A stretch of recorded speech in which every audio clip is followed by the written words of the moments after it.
What up, everyone? This is Mr. Lord, Dr. Professor, Dark Joker, here with another edition of Traditional Fans with Opinions, where I'll give my reviews for whoever I watched, read, or played today. And who are Traditional Fans with Opinions? That is myself, and that is you, the viewers. With all that being said, on with the reviews. Secret of Skinwalker Ranch, Season 6, Episode 13.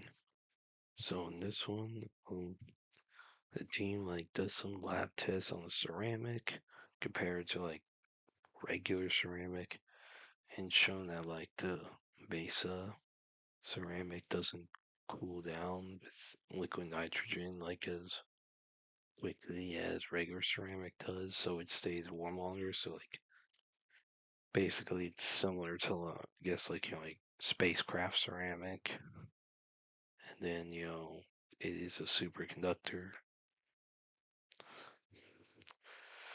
So then after all those tests where they compare the holes to see how the mesa ceramic reacts, then the regular ceramic acts.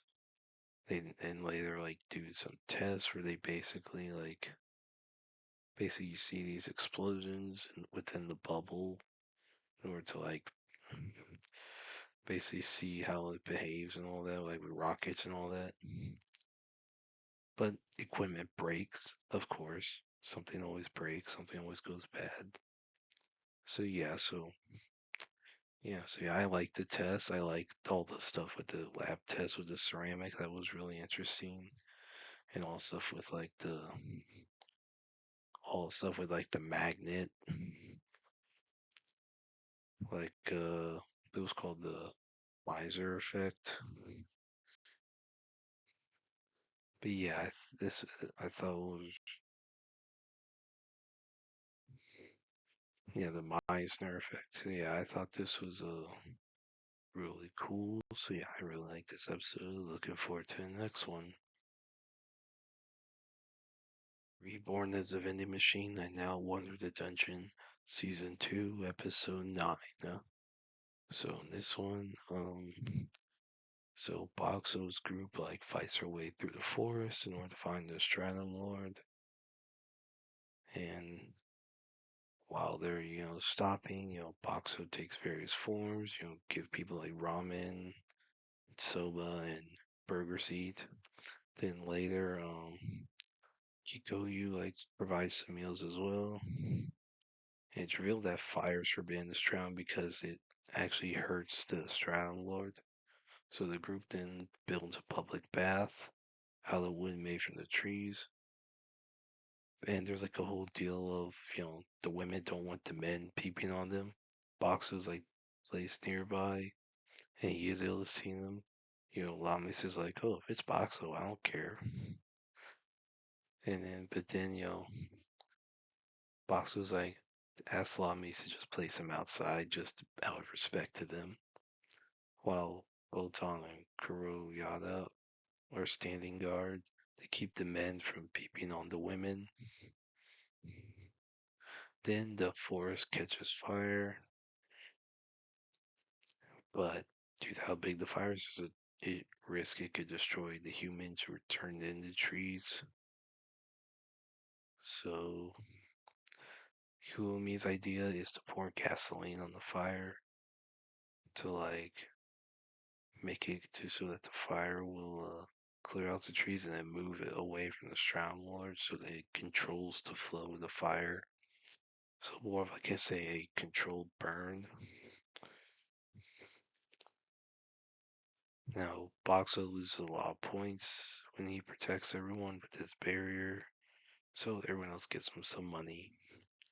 So then the group reaches the Stratum Lord, and they defeat the Stratum Lord. And then they capture this woman named Keolines who started fire and is working for the Netherlord. Now Keolines is a ghost, but they're able to defeat her, capture her, Now all the captured transfer humans return normal, and the group returns to the clear flow Lake Stroud. And then there's like a whole rivalry that develops between Boxo and Kikoyu as they compete over who provides the most food to people. So yeah, I thought that was funny. So yeah, I really like this episode, like all the humor with the hot spring, with the public bath thing, then which I don't, I just find public baths weird in the in general. They just provide, but I will say they do provide really good humor in the anime. And the whole rivalry between Boxo and Kikoyu, I thought that was really funny. So yeah, I really like this episode. Looking forward to the next one. Clevatess, episode 9. So in this one, Princess Tala of Hainan, um, is able to figure out that Luna's alive, and so tries to get one of the survivors to safety so she can search for her son. And so, she then learns that Dorel's heading in her direction, and Clevatess is allegedly imprisoned. So Tala prepares to fight Dorel. Then he's captured by Phil and Pito, so Alicia and Glenn learn about Dorel's motives. Glenn explains that what Dorel actually imprisoned was a decoy of his, answering that Dorel needs Luna to get the forge and hide in, since Luna is a royal family. And so they escape, tries to abduct Luna and Naru, but Glenn and Alicia um, basically catch her. And then, they lead the villager at head for hiding. And once they get there, there's like the whole war between Darrell's forces and Tala's forces. Alicia fights Darrell and Clint. Lena and Naru they go to the forge. And then the forge opens with Luna's DNA. So yeah, I really liked this chapter. I liked all the stuff with the war, the combat, all stuff with they're saying that with Hayden and in the forge. I'm really interested in how the forge works. So yeah, I really like this episode. I really like this episode. Looking forward to the next one. New Saga episode 9. So in this one, Kyle's group finds the tunnel. Then they find the two demons, you know, that had attacked the Charon. And so it's revealed that the missing citizens were used to make magic energy for a big spell. And it's shown that the crystal will soon explode. That will destroy Charon.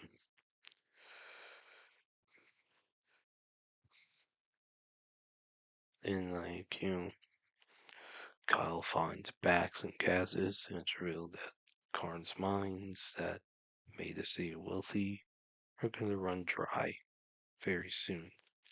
That will risk an invasion by Zergis, the Empire, both. So Bax made a deal with the demons to help with that issue. And basically, it's revealed that the demons agreed in exchange for the Holy Sword Rand, which was used to help defeat the Demon King many years before.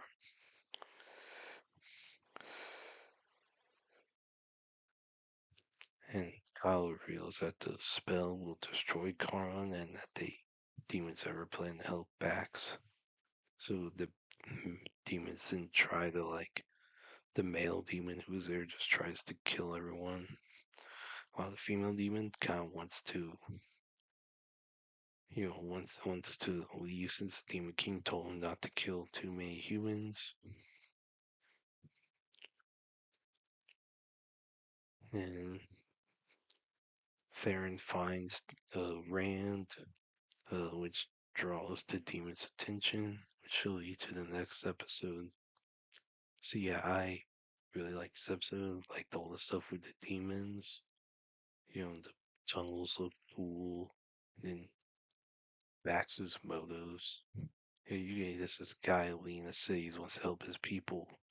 He made a very bad decision. He made deal with demons. No excuse for that. But you could see where he's coming from, even if there's no excuse for it. But yeah, I really like this episode. Looking forward to the next one. Rising of the Shield Hero, Season 4, Episode 8. So in this one, so Alchemy's group, basically they try to, have Raptalia be like a figurehead emperor, empress, whatever.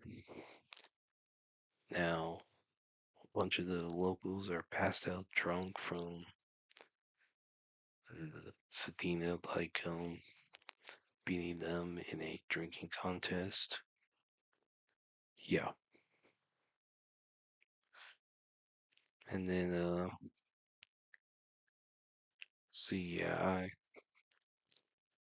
and we see, basically, you know, once a bunch of the allies are died, we see, them fight, Alphys group fight this Hydra to guess help give Raftalia some legitimacy by having her defeat the Hydra. So the whole crew fights the Hydra, and then they all basically once the Hydra is defeated, you know, now there's the issue they're not finding the real one.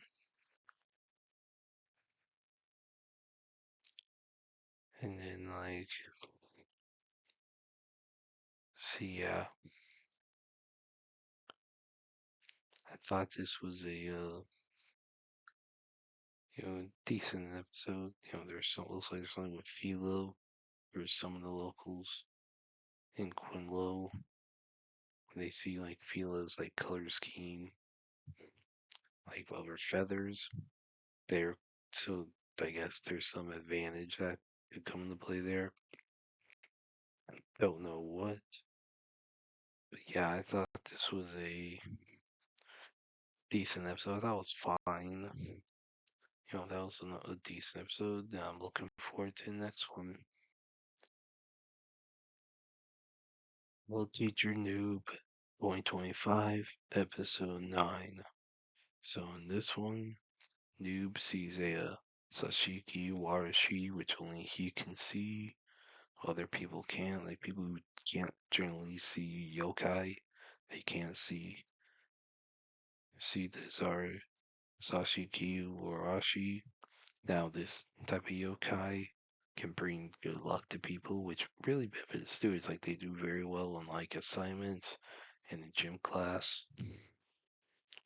And it actually allows Noob to get a date with Ritsuki, but due to how he got the date, Noob didn't want it to be that way, so he rejects you know, the date offer. Then when trying to tell the yokai that he wants people to be able to have to try for their to get stuff done. The Sasuke War, she's offended and runs away. Goes to one of the students' houses and basically so yeah, basically and this student who's looks like a little kid. He's able to see. And then, like, yeah. And, since, I think it's Makoto. Yeah, Makoto Kuruta, since he looks like a little kid, you know, I guess the yokais will identify with him. So he's able to see her, and then his whole family gets good luck. But then, like, she runs away. Once Nube gets there, she runs away, goes to, like, this house where this old lady lives, where the group sees a picture of, like, a little girl that looked like the yokai. So they talk to the old lady to reveal that her daughter died there in the war. So they realize that basically the daughter's spirit did move on. It became a Sashiki Warashi. So they arrange like a birthday party for the yokai and have her meet her mother, which allows, I guess, them to have like a farewell, heartfelt farewell. Then Sasuke Warashi, leaves, goes around to help bring more people happiness. Even though since she's a yokai, her soul can't pass to the afterlife. See, I really like this episode. It's a very like, dude, it's actually pretty freaking sad. Like, that is a pretty sad episode. But yeah, I really like this episode. Looking forward to the next one. Thunderbolts. Now, yes, this was released in theaters in May, but in order to save money, I decided to wait till it appeared on Disney Plus. So, that being said, on with the review. So with this one, Yelena Belova, who's like the modern age Black Widow, John Walker, who did nothing wrong, aka U.S. agent, Ava Starr, who's the MCU's quote quote version of Ghost, and Antonia Dreykov, who's the MCU's quote quote version of Taskmaster, who a lot of people like to call Taskmistress. Basically, they're sent by CIA Director Valentina Allegra de Fontaine to basically erase evidence at this covert Ox facility where Fontaine serves in a quote quote advisory role, you know, and basically like so erase evidence Fox facility and Ox facility and kill each other to have no loose ends. Now during this whole fight, Ava kills Antonia, and then this amnesic dude named Bob appears. Basically, Sentry. That's the Sentry. And then, yeah, so the survivors work together to escape, like, the facility. And, like, so basically, Fontaine learns about all this, so she heads there with her people. And Bob's recruited by Fontaine, while Red Guardian saves Elena, Walker, and Ava. And yeah, now, but then that group's, who like Red Guardian likes to call the Thunderbolts after like Elena's childhood soccer team. That group's captured by Congressman Bucky Barnes, aka Winter Soldier, who's trying to like get evidence to like impeach and remove um you know Fontaine from her position, and basically captures Thunderbolts in order to get him to testify. But then like so once Bucky learns about everything regarding Sentry, he and the Thunderbolts go to the Watchtower, which in the comics is located on top of Stark Tower and is the Sentry's base. Now, this movie, basically Fontaine owns it, and she just bought Avengers Tower, turned it into that. Yeah, so then So Sentry easily defeats the Thunderbolts because all they do is punch and shoot. But he kind of ignores Fontaine's orders, and like Fontaine uses like a kill switch, like fail safe on him. But he turns into the Void, and which is like his ultra evil personality. So Thunderbolts would have had like some really dumb pep talk with each other. They fight the Void, and they go inside and face their pass and Bob's pass. Basically, they hug the guy to get him to like, I guess, defeat the Void and to retake his body.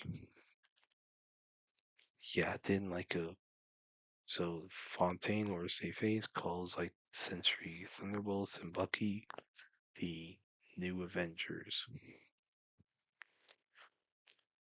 now.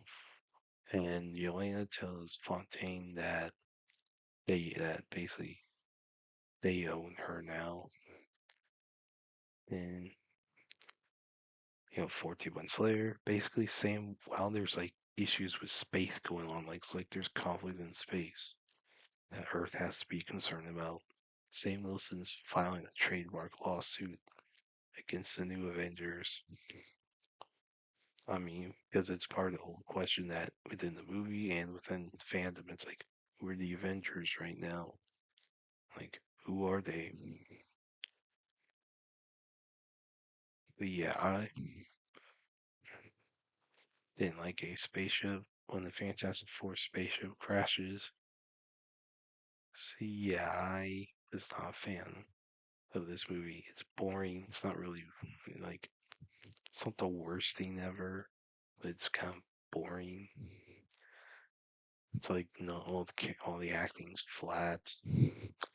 You know, I was like, ooh, quippy one-liners. Yeah, those one-liners sucked. Like Red Guardian was annoying. Like, oh well. And like, okay, and the whole like not turning in Fontaine, that made no sense. That they should have turned her in. And Bucky, who was a congressman, would be a better government liaison between the new Avengers and the government. Yeah, and and then uh, yeah, then like basically like there was so many problems. Like the acting was flat. Like I just was bored watching it today. I thought it sucked. I think this is a bad movie, and I don't recommend. Well, that's it. Did y'all like the stuff I reviewed? And if you have your own opinions about all that, you put all that in the comments. Thank you for watching, and like, subscribe, and all that. And look forward to the next video.